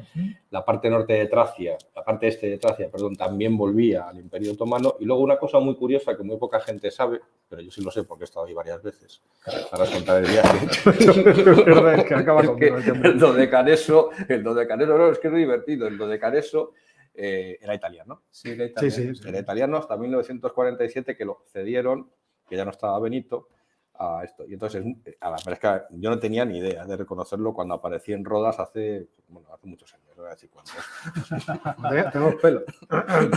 Bueno, vamos, pelo ya más negro. Tenemos melena. Y me llamó mucho la atención, pues yo veía la arquitectura así y digo, esto ni es griego ni bizantino, ¿esto qué es? Y luego ya caí y digo, si esto es Benito, en estado puro, o sea, se le veía ahí los edificios fascistas. ¿Te acordáis de aquella plaza en Brescia? Sí, pues eso, era Mordor, era una cosa muy curiosa. Bueno, pues, si me pones el mapa siguiente, por favor. Grecia y Turquía tienen dos conflictos abiertos ahora mismo. Uno son las islas del Egeo, como veis en ese mapa, y después Chipre, que luego lo comentaré. Entonces, las islas del Egeo es un follón monumental, porque, para empezar, digamos, Grecia, por supuesto, se adhirió encantada y además rapidísimamente a la Convención de Naciones Unidas sobre los Derechos del Mar. En 1958 esos derechos del mar, las aguas territoriales, eran solo 3 millas náuticas y luego en 1982 se ampliaron a 12. Entonces los griegos dijeron, firmo todo. Los turcos no han firmado nada ni reconocen aquello, pero es que están al lado. O sea, sales de Éfeso y vas a Lesbos y es que es un viaje en barco de 1 hora y media. O sea, si es que no es... Y van, ¿eh? O sea, los turistas van, vienen y ahí no pasa para parte de toda esta parafernalia de tensión. Luego para el turismo se ponen todos rápidamente de acuerdo y no hay ningún problema. Pero claro, imaginaros la pesadilla logística y estratégica que es para los griegos mantener todas esas posiciones a salvo en el Egeo. Entonces, claro, Erdogan ve que le empiezan a poner baterías antiaéreas y misiles y no sé qué en las islas que están... que las ve desde la costa. Que las ve desde la costa y dice, vamos a ver ustedes qué están haciendo. Vamos a llevarnos tifón, te vas a cagar. Luego está el problema de Chipre. Y en Chipre estuve buscando mapas y la verdad es que es muy complicado. Esa es la situación, vamos a decir, etnográfica de Chipre en 1960. La zona que veis en amarillo-naranja son población griega y la zona que veis en morado son turcas. O sea, una pesadilla para gobernar. Las zonas rojas, por cierto, porque hasta 1947 estuvo bajo protectorado británico, son las bases militares británicas que creo que las siguen teniendo todavía. El chiringuito donde invierten los rusos. Los rusos. Si vamos al mapa siguiente, veis la situación actual, con la diferencia que la parte azul que veis, además de ser territorio greco-chipriota, es además Unión Europea. Con lo cual tenemos ahí una frontera calentita, tan calentita que las áreas que veis entre medias son zonas bajo control de Naciones Unidas. En algunas partes muro. Para que no se peguen. Pero en alguna parte es muro, ¿no? Porque está la ciudad está pegada una a la otra. Entonces esa es la parte del conflicto. Y luego ya yendo a la cosa de los misiles, pues por una cosa que tuve hace poco que hacer para otra historia, hice el cálculo, y así pones el gráfico siguiente, por favor. Hice un cálculo que yo creo que en parte os lo traje, lo que pasa es que no os expliqué la parte de Grecia. Grecia tiene con los datos que da la OTAN, Grecia tiene la ratio más alta prácticamente de toda la OTAN. Yo creo que, salvo Estados Unidos, pero andan ahí, tiene la ratio más alta de gasto en equipo e infraestructuras militares respecto del personal. Luego os pondré los números. O sea, Grecia tiene el gasto que hace en armamento e infraestructuras y el gasto que hace en personal es prácticamente el mismo. Si os fijáis, España no llegamos al 0,4. Estamos muy parecidos con Italia. Es decir, gastamos prácticamente 4 veces más en personal que en infraestructuras. Turquía anda ahí, pero anda con niveles también relativamente bajos. Y todo esto viene al hilo de la famosa carrera de armamentos que se está organizando en esa zona del Mediterráneo, que me recuerda muchísimo, y ahora si quieres, por favor, vamos a la última, me recuerda muchísimo a lo que pasó al principio de la guerra de los Balcanes. Al principio de la guerra de los Balcanes, os lo he contado ya alguna vez, yo estaba haciendo el servicio militar en artillería y recuerdo ver las imágenes de televisión y decir, joder, ¿qué hacen los croatas con unas piezas de artillería que son 1000 veces mejores que las nuestras? Digo, Croacia, si se acaba de independizar, si no tienen que tener un duro. Y ya me explicó un sargento, que esto sí que sabía, no como yo, que estaba de turista por allí, y dice, no, estos son los Messerschmitt alemanes de última generación que se los ha prestado Alemania, a los croatas. ¿Adivinar quién estuvo armando a los serbios? No me lo imagino. No, te estás imaginando ¿Sí? mal, creo yo. ¿Turquía? No. Venga ya. No, Francia. Francia, Alemania otra vez. Francia vendía Los Balcanes. Claro, por eso es Yo mejor. pensaba que ibas a decir Vladimir. Por eso es mejor que juegue en los mundiales. No. Francia vendía armamento, los contratos de armamento y las ayudas de armamento, porque la alianza de Serbia con Francia viene de la época de antes de la Primera Guerra Mundial, y los alemanes a los croatas. Luego se llevan bien los alemanes y los franceses, o sea, hay un mundial y son civilizados, pero luego, y aquí se está repitiendo la pauta. Grecia se ha puesto en manos de Francia, de hecho han firmado antes de verano un tratado de defensa mutua, es decir, que si Turquía ataca a Grecia, Francia interviene. Entonces ya veremos en qué queda la cosa. Alemania no ha firmado Bueno, ya nada. hemos visto mandarles un acorazado francés a la región. Alemania no ha firmado nada con Turquía, pero le está vendiendo submarinos, además está vendiendo submarinos de última generación. Pero los datos son muy curiosos porque la relación de fuerzas es verdad que es, en el caso de Erdogan, es para ponerse nerviosos. Os he puesto cosas que he ido encontrando por ahí, me ha parecido relevante la cosa, pero fijaros sobre todo en un detalle. La cantidad de cazas que tiene un país como Turquía, que tiene 80 millones de habitantes, es prácticamente la misma que la que tiene Grecia, que son 10 millones. Otra cosa es que funcionen, pero figurar. Es un secreto de Estado. Pero figurar. Es verdad que los tanques tienen muchísimo más Turquía, pero es verdad que los griegos presumen, y esto tengo que comprobarlo, pero juraría que es cierto, que tienen más tanques pesados operativos los griegos que la suma de Francia y Alemania. Lo cual Óscar sabe hacer sí. No, pero llévalos hasta las islas. Claro, ese es el problema de los griegos. Entonces, lo voy contando aquí. Submarinos tienen los mismos, fragatas tienen las mismas. Y luego ya el último dato que os he puesto al final, que es el gasto de defensa por soldado, vamos a decirlo así, por efectivo militar, son más de $46.000 en el caso griego contra los 22.000 de Turquía. Entonces, los griegos son pocos, pero matones. Y la relación de fuerzas no es casi como la que tiene Ucrania con Rusia, pero digamos que le anda así. Entonces, ¿se ponen nerviosos los turcos? Sí, se ponen nerviosos los turcos, pues están viendo que Grecia se está armando hasta los dientes para defenderse de los turcos. Pero lo que ha dicho Óscar muy bien, defiende esas islas. Que es lo que dice Erdogan. Escoge una, porque mañana me planto allí con la bandera y... Lo que me parece tremendo es que amenazara con atacar a Atenas. Me parece increíble que un aliado de la OTAN, mis misiles llegan a Atenas. Ya no estoy pensando en Castellorizo, estoy pensando en Atenas. Es una cosa. En la situación actual, Turquía actúa muy por libre en casi todos los temas. Sí. Se mantiene dentro de la OTAN porque le interesa, porque además tampoco hay manera de que no esté ahí, pero actúa muy por libre. Muchísimo. Bueno, podemos hablar también de la cuestión económica. Si queréis, ataco y luego terminas tú. Sí. Voy a ver si lo hago breve, porque tampoco es que me lo haya preparado fantástico.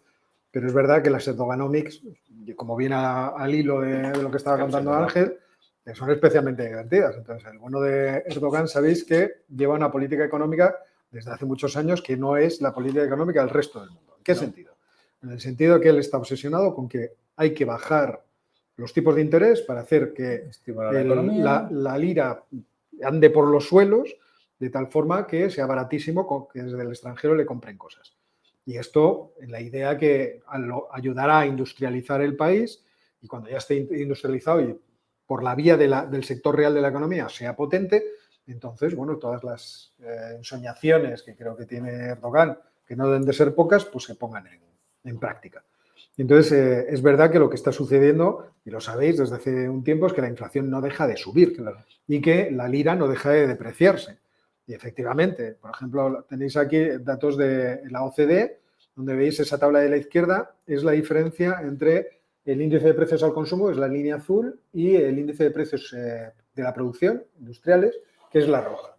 Aquí se produce la primera anomalía, o sea, la diferencia entre el índice, entre el crecimiento del índice de precios industriales y del índice de precios al consumo es enorme, a favor del primero. Es decir, es carísimo producir en Turquía porque como tienen que importar todo tipo de cosas caen más caras por claro, la depreciación. pues resulta que con la depreciación les salen carísimas. Y entonces están produciendo cada vez a un precio más caro. Un detalle sobre esto que apoya lo que está diciendo Óscar, que lo tenía por ahí apuntado, pero bueno, como era muy largo lo mío, es que ¿cómo se llama? Nunca me sale el nombre de los drones turcos, los Bayraktar. Bayraktar, vale. Pues claro que le salen caros, porque ya he descubierto que parte de la tecnología de la aviónica que tienen, la parte más importante y más cara es alemana, pero no llega desde Alemania, llega de una empresa subsidiaria de una empresa estatal alemana a través de Sudáfrica.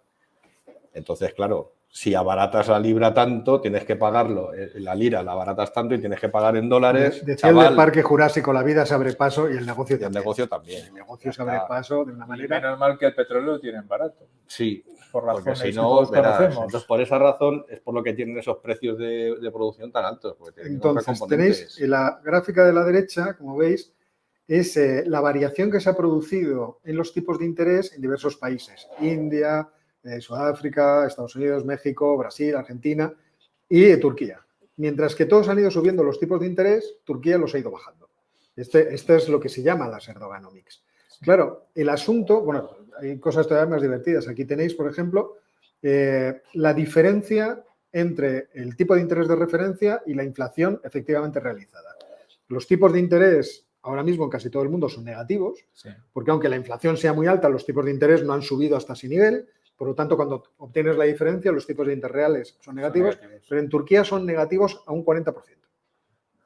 Que es una cosa, o sea, yo nunca había visto un tipo de interés, bueno, a lo mejor sí, y no me había dado cuenta, del menos 40% tipo de interés real. Esta mañana me ha preguntado el estudiante que está haciendo una cosa de Zimbabue que se ha encontrado que los tipos de interés son menos 70. Claro. Y digo, fíjate, no puede ser, y ha dicho, joder, serán los reales, digo. Los reales, claro, los reales. Hiperinflación. Claro. Todo esto está beneficiando enormemente a las exportaciones e importaciones de Turquía. Pues vamos a verlo. Aquí tenéis el déficit comercial de Turquía desde el año 2013 hasta este año 2022. Esto me parece son valores trimestrales. Pues ahí tenéis que han estado en déficit comercial, es decir, no en superávit, en déficit. Sí. Desde entonces ha habido un pequeño pico en 2019, pero ya está. Es decir, que el negocio tampoco es que le esté saliendo muy bien, porque aquí no son las que entran por las que salen. Está vendiendo más, sí. Tiene más actividad industrial, sí. Pero como tiene que importar cada vez más caro, no. Entonces no. Lo que está teniendo son déficits. Fijaros el déficit ahora en términos mensuales. Pues fijaos, todos los meses de este año han sido deficitarios, algunos muchísimo, dependiendo de las necesidades, obviamente, que tuviera el país de importación. Entonces, ¿esta jugada le está saliendo especialmente bien? Hombre, si nos vamos a ver qué es lo que exporta, pues es verdad que está exportando mucha maquinaria, desde coches y componentes de coches a todo tipo de componentes electrónicos. Desde ese punto podrías decir, bueno, pues parece que le está saliendo más o menos bien la jugada de industrializar. ¿Y a quién se lo vende? Pues es muy diversificado, tal y como es la propia política geopolítica de Erdogan.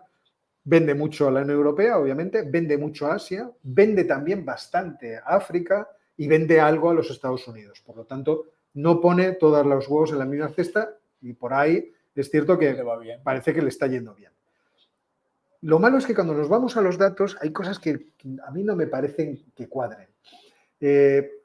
Tenemos, por ejemplo, crecimientos enormes del Producto Interior Bruto a precios de mercado, Claro. en cada uno de los años de 2020, al 1,8, 11,4 el rebote en 2021, 5,3 en 2022, se supone que se desacelerará en 2023 al 3%, pero tiene una actividad, podríamos decir, bastante intensa. El consumo privado es muy elevado, 15,2% de crecimiento en 2022. O sea, debieron ahorrar una barbaridad.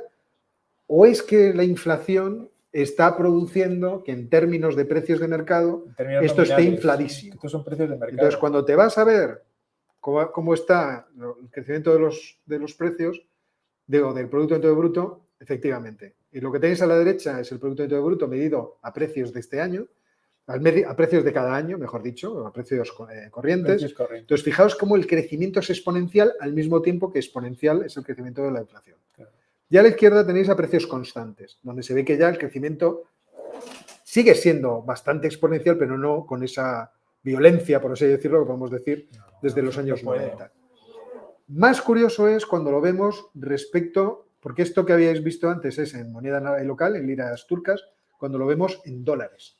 Porque ahí veis que el tipo de interés, perdón, que el Producto Interior Bruto en términos de precios corrientes baja a partir del año 2019 y solo se recuperan el año pasado, en 2021.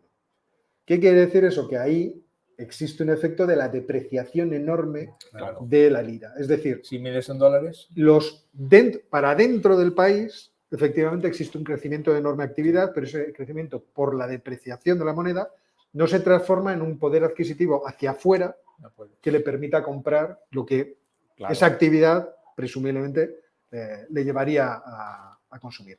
¿Y qué efecto está produciendo esto? Pues está teniendo un efecto, lo vamos viendo en las noticias, de inflación que colapsa la actividad económica, es decir, la gente está empezando a no poder comprar comida, y de destrucción de empresas. Es decir, el magnífico plan de Erdogan no está pudiendo evitar que las empresas empiecen a perecer, yo diría que de forma natural, porque no son capaces al final de obtener los productos intermedios necesarios para su actividad. Entonces, recientemente, el 17 de junio, he contado esta noticia, he contado otras, esta medio de comunicación turco decía el número de empresas turcas que cierran se incrementa por un 260% en mayo. Y esto es lo que estamos empezando a ver.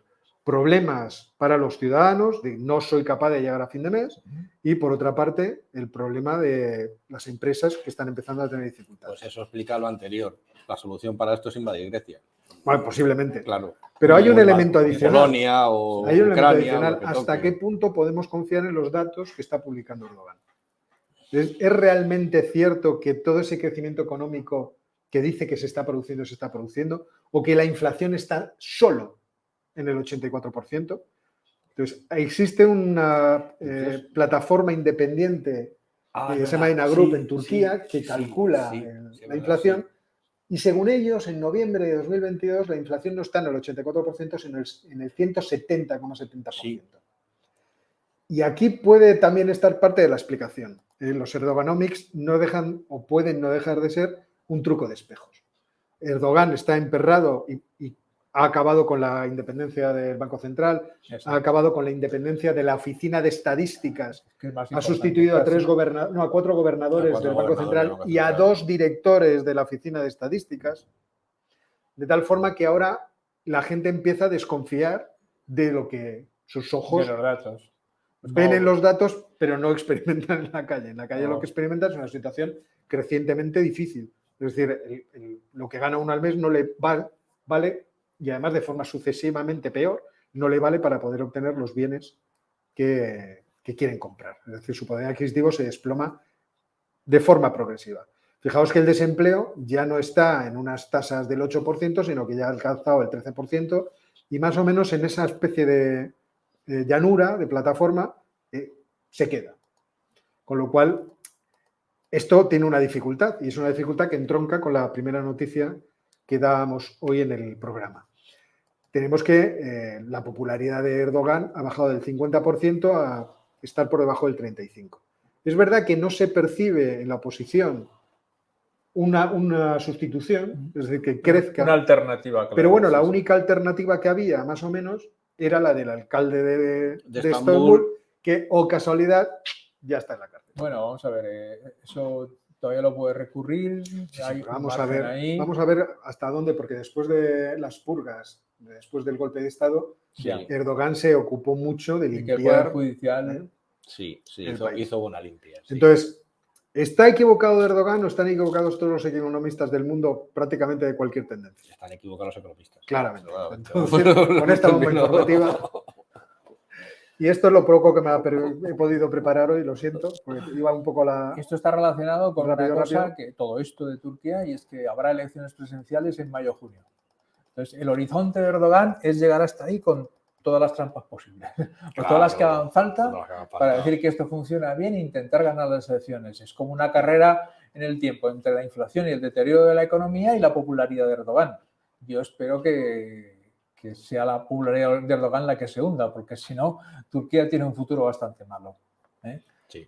Pero vamos, Bueno. esto está detrás también de las amenazas contra Grecia, de las amenazas contra los kurdos del norte de Siria y las operaciones terrestres que dice, Sí. ya hace un mes que dijo que iba a lanzar una operación terrestre para Es verdad. evitar el terrorismo en esa zona. Y estamos Todo este esperando. tipo de planteamientos yo entiendo que están relacionados con lo mismo, con la vista puesta en elecciones presidenciales de mayo-junio. Por eso seguiremos el tema, claro, y de cerca. ¿Vale? Y ahora nos vamos al Golfo Pérsico. Sí, nos vamos a los persas del Golfo o el Golfo Pérsico. Lo que queráis.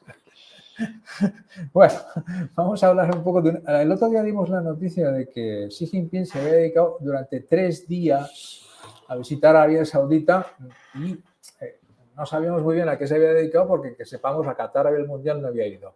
O sea que algo tuvo que hacer esos 3 No días. jugó a su selección, vaya. No jugó a su selección. Que, por cierto, yo creo que Xi Jinping debería tomar cartas en el asunto. No puede ser que una potencia como China no esté en un mundial. Entonces, Sí. para la próxima vez habrá que apuntar. Pero bueno, ahora vamos a lo que hizo allí. Ahora se empieza a saber qué es lo que hizo allí. He hecho bastantes cosas. Primero, ¿tienes por ahí una foto de Xi Jinping? Sí, con yo todos tomo los todo, no te mandatarios? preocupes. Tengo además un vídeo de la reunión Pues con entonces, el Consejo del Golfo. Pues se reunió con el Consejo de Cooperación del Golfo, que es una cosa bastante excepcional. El Consejo de Cooperación del Golfo incluye a todos los países del Golfo árabes, que son Bahrein, Qatar, Emiratos Árabes Unidos, Kuwait, Arabia Saudita y Omán. Todos, absolutamente todos. Y es un consejo en el cual, aparte de otras cosas que pueden hacer, en realidad eso funciona como una especie de consejo de control de la parte económica, del petróleo, del gas, de la política de todos esos países que, aunque tienen intereses en algunos casos distintos, hubo sus más y sus menos entre Qatar y Arabia Saudita hace 3 años o 4 años, en el fondo coinciden en que sus intereses son los mismos. El régimen que tienen todos ellos, basados en las monarquías hereditarias de tradición musulmana, etcétera, etcétera, es en todos casos lo mismo. O sea que funcionan como una especie de consejo de cooperación, y es lo que funciona, para determinar políticas comunes que les benefician a todos ellos. Bueno, pues ahí tenemos a Xi Jinping reunido con todos. Enseñarle la foto o el vídeo o lo que sea. Porque, vamos, Vuelvo a enseñar aquí, sí. Di algo, sí. Ahí está. Ahí está en medio. Espérate.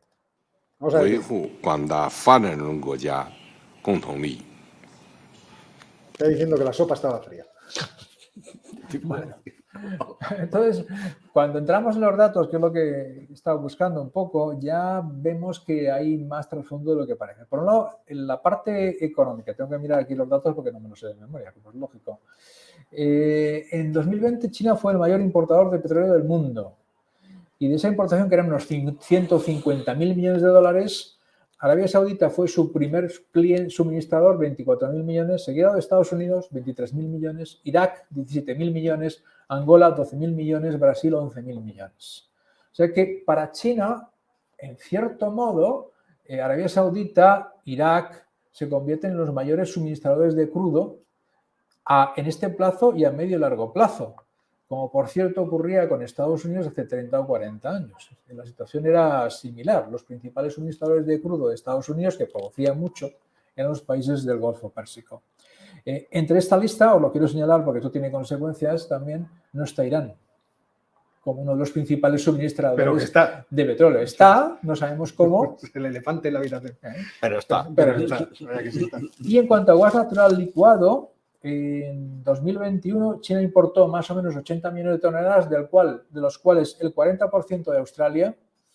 O sea que Australia le vende a China carbón, soja, gas natural licuado, tiene una relación comercial fortísima, a pesar de lo que parezca.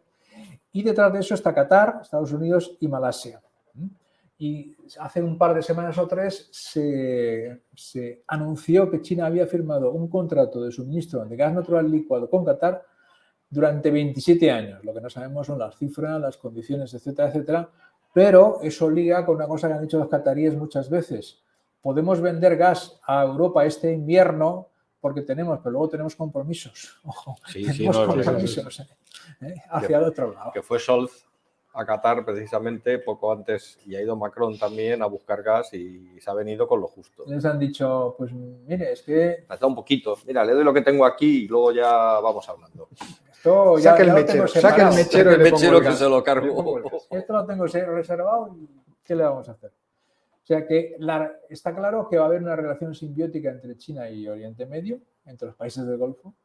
China puede venderles tecnología, puede venderles muchas cosas relevantes, maquinaria, etcétera, etcétera, armas. Si hace falta, Arabia Saudita compra armas siempre, todo el mundo. También a China. Y a cambio le van a vender petróleo y gas natural a medio y largo plazo. Es una relación que parece que va a durar bastante tiempo. Sí. Y por otro, los aspectos políticos, a mí me sorprendió, yo no sabía que el tema estaba en este punto.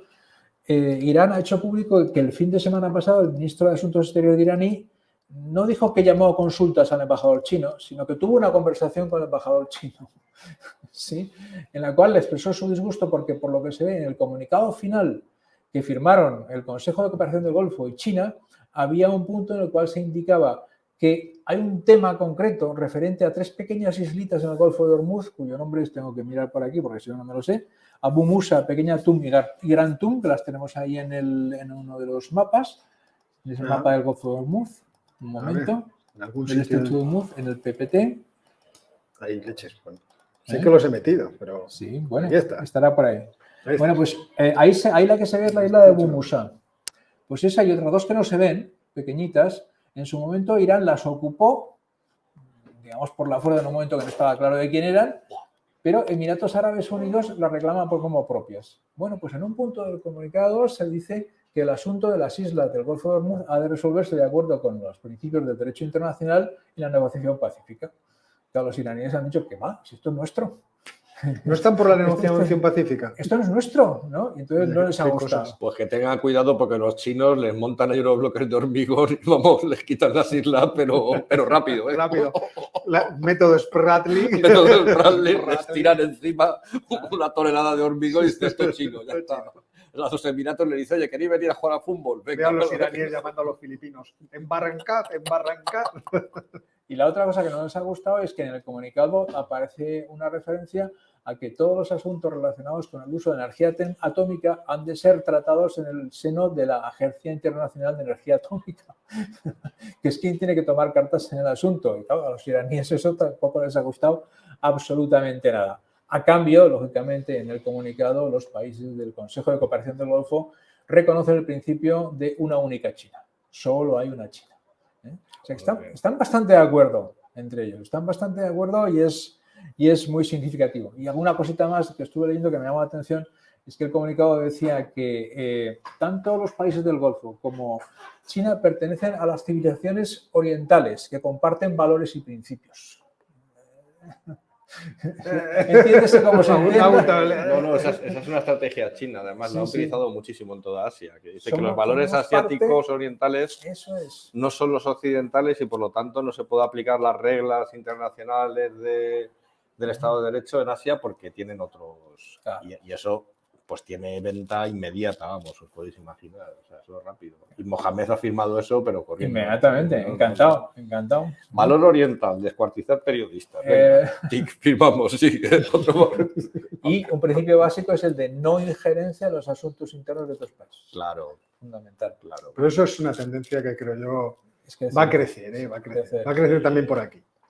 Eso no... Vamos a ver a la gente diciendo, bueno, son sus cosas. Son sus cosas. Hasta aquí los 3 días de visita. Ya digo que no estuvo en Qatar, porque que la selección china no jugaba. Pero esto abre bastantes preguntas. La primera es, ¿por qué? Porque siempre nos pregunta cosas. Que lo saben mejor que Por ser nosotros. ¿Por qué lo invitan durante 3 días? Encima gastos pagados. A ver, ¿qué os parece? Porque tendrían que hablar de muchas cosas.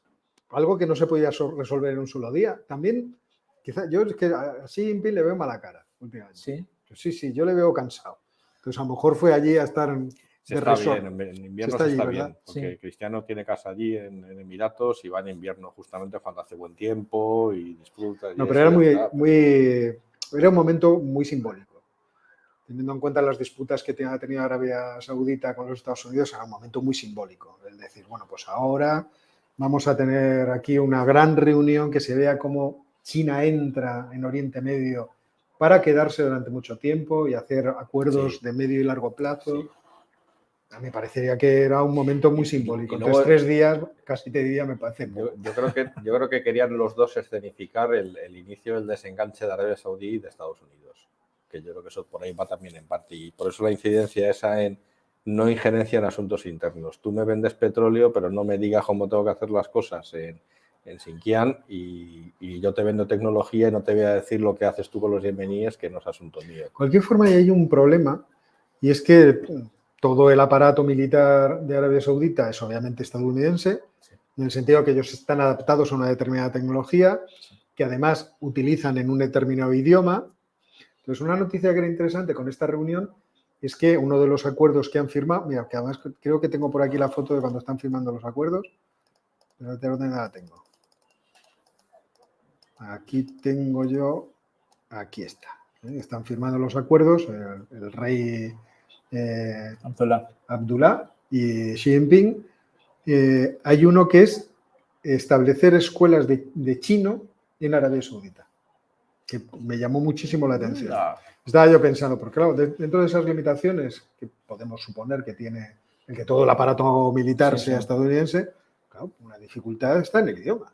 Claro. Cómo se maneja, los manuales, deme los manuales. Entonces no sé yo si el material bélico chino viene ya traducido, o no lo sé. Y los especialistas, que supongo que se ponen a debe ser una gran dificultad, pero leo por ahí en algún sitio que puede ser una dificultad. Por lo menos la instrucción, no tanto los manuales a lo mejor, sino tienen que ir instructores chinos a Arabia Saudí a explicarles cómo funcionan las máquinas y deben de tener que entenderse en algún idioma. Claro. ¿Y qué pensáis vosotros? ¿Cómo queda Irán en esta situación, con todo esto que está pasando, con estos acuerdos, con estos pues sí, es verdad que no documentos? Queda un poco descolgada. Queda un poco descolgada. Además, teniendo en cuenta que hay cierto hostigamiento por parte de los turcos, digo cierto, no voy a decir mucho, pero cierto hostigamiento. O sea, han estado haciendo maniobras militares turcos y azerbaiyanos hace nada al lado de la frontera, donde saben que al otro lado están sus hermanos azeríes. Pues no lo sé, o sea, Irán está ahora mismo en un momento de convulsión.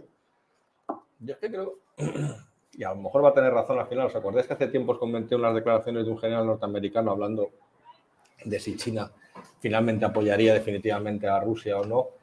Y decía que los chinos, por cultura y por la orientación política que tienen ahora, nunca se alían con perdedores. La expresión era con losers. Dice, y Putin es un loser ahora mismo, así que no van a ir con él a ningún lado. Y los iraníes, con lo que está pasando ahora y la debilidad que tienen con las manifestaciones, la apariencia que están dando es de loser. Y entonces yo creo que han debido decir, porque me ha llamado la atención una cosa que ha dicho Jorge, y es que han dicho, no, esto de la energía nuclear dentro de la organización de tal, o sea, un país, China, que lo que quiere es desengancharse de ese tipo de instituciones. Y sin embargo, a los iraníes les dice, oye, en el acuerdo escrito, respetar las normas del internacional y derecho internacional y no sé qué. Dice, a ver, ¿a qué viene esto ahora? Entonces, no sé por qué me da que eso también puede venir perfectamente a que China va a participar en los proyectos nucleares de Arabia Saudita. Claro. Y que Arabia Saudita, cuando quiera hacer sus centrales, no los va a hacer con otros más que con China. Que ha cambiado de socio o pretende cambiar de socio, los iraníes se van a quedar muy descolgados, porque ¿cuántos años lleva China esperando a que Irán exporte ese petróleo que no se sabe cuánto? El año pasado firmaron un megacontrato, pero después de entonces no ha habido ni un papel ni medio. Claro. Nada concreto.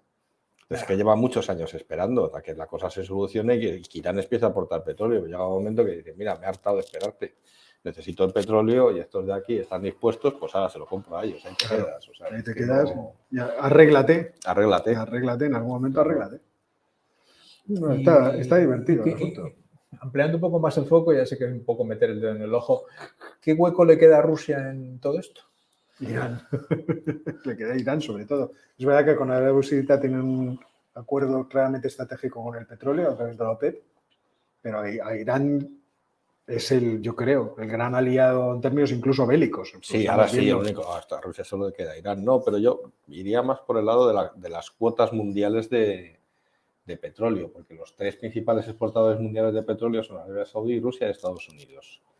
Y el único que solo mira el precio y no mira nada más en cuestiones geopolíticas es Estados Unidos, porque no necesita el petróleo para nada. Entonces, claro, de repente alguien que había prometido que iba a comprar petróleo a Vladimir porque los precios baratos, pues no sé qué, de repente se echan manos del competidor de Vladimir, eso escuece. Eso escuece porque Rusia sí necesita el petróleo. No quiero decir que lo necesite ahora para la guerra, sino que a largo plazo la para su estabilidad, economía. la estabilidad presupuestaria de Rusia depende de que venda petróleo. Si no vende petróleo, el gobierno ruso quiebra en 2 minutos. Entonces, Vamos a ver si la Sí, semana que viene es- tenemos más datos de los ingresos rusos de petróleo. Bueno, A ver cómo va el asunto de... Yo no diría tanto el techo como los descuentos. los descuentos. Porque aquí todo el Seguirá mundo, vendiendo. Pakistán ha hecho Claro, un un acuerdo acuerdo, con sí, Rusia claro, y también el asunto es el descuento, no sabemos cuánto es, claro. pero todo el mundo le está viendo cara a Rusia de débil, creo yo. Y va diciendo, muchacho, no, ¿Qué- muy caro, muy ¿Qué hay de lo caro. mío? ¿Qué hay de lo Más mío? barato. Además, un Claro. pakistaní debe saber negociar muy bien. Sí. Debe estar muy acostumbrado a negociar. Los pakistaníes, los Sí, indios, gente el muy bazar, comerciante, el gente muy bazar, comerciante. Vamos, Entonces, deben sentarse, debe ser un verdadero dolor de muelas. Bangladesh también. Sí, pero vamos. naciones muy comerciantes. Tanzania también es muy O sea, comerciante. no me imagino diciendo este precio, vale. Vale. Sino este precio, uy, muy caro. Muy caro, uy. paisa, muy caro. Espera que verás. O sea que, bueno, pues nos hemos quedado sin palabras. Hemos quedado, hasta ahí hemos llegado. Hasta ahí hemos llegado. Los chinos entran en el Golfo Pérsico. Lo malo es que no nos queda tiempo para preguntas, porque yo tengo que salir corriendo. Pues ¿De nada. acuerdo? Entonces, decid algo ingenioso para que terminemos en todo esto. Pues, ¿qué queréis que os diga? Que siguiendo, estoy un poco descabalado con el Mundial. No nos hemos quedado. ¿Por qué? No sé. Yo creo que han llegado favoritos. O sea, dos favoritos, no se puede decir. Se quedó por Es detrás. que tenía la esperanza. O Brasil o Argentina eran los dos favoritos después de Tenía la Francia. esperanza con Marruecos por ver algo nuevo. Digo, ver a los marroquíes en la final. Lo malo es que, fijaos, la buena estrategia que tuvieron los franceses. Toma el balón, Sí, haz algo con él. Claro, Eso ya se suponía. ¿eh? Claro. Ya estábamos ahí sentados mirando y diciendo, esto va a acabar mal. esto va a acabar mal, esto va a acabar mal, porque además tienen esos chicos que corren como gacelas. Es una cosa, corren como 20. Pero no. Entonces, no, eso estaba, lo que sería bonito es ver a Messi ganar el Mundial. Sería, digamos, Sería bueno. emocional. Sería emocional, Sí, porque, emocional. hombre, el Más otro que también otra sería cosa. el colmo. Mbappé con 23 años, 2 mundiales.